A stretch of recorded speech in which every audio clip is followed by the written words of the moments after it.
एशिया41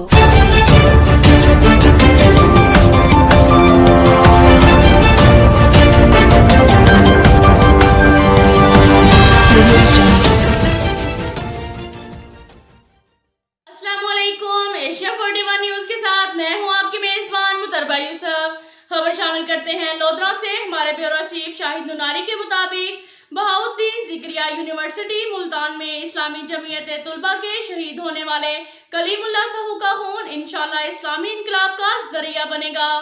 तालीमी इदारों में जमीयत ने हमेशा गुंडा अनासर के खिलाफ आवाज बुलंद की। तुलबा की बड़ी तादाद जमीयत के परचम तले मुत्तहिद है। तुलबा शहीद कलीमुल्लाह के लिए दुआएं मगफिरत करें। जमीयत शोहदा की वारिस है, शोहदा का खून रायगा नहीं जाएगा।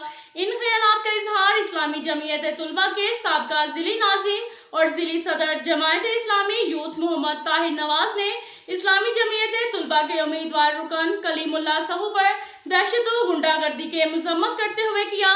उन्होंने तालीमी इदारों के अंदर कत्लो गारत, मंशियात फरोशी और दहशत गर्दी के वाक़यात पर शदीद गम गुस्सा और तशवीश का इजहार करते हुए मजीद कहा कि रियासत और इंतजामिया जामियात के अंदर गुंडागर्दों और मंशियात फरोशों की पुष्पनाही से बाज रहे और उनके खिलाफ सख्त कार्रवाई करें। उन्होंने मुतालबा किया कि जामिया जिक्रिया मुल्तान के तालिबे इल्म कलीमुल्लाह की शहादत में मुलव्विस तमाम अफराद को फौरी तौर पर गिरफ्तार करके इबरतनाक सजा दी जाए ताकि मुस्तकबिल में जामियात के अंदर ऐसे वाक़यात रूनुमा न हो सकें। अब तक के लिए इतना ही काफ़ी है। मिलते हैं अगले बुलेटिन में, हमारे साथ रहिएगा।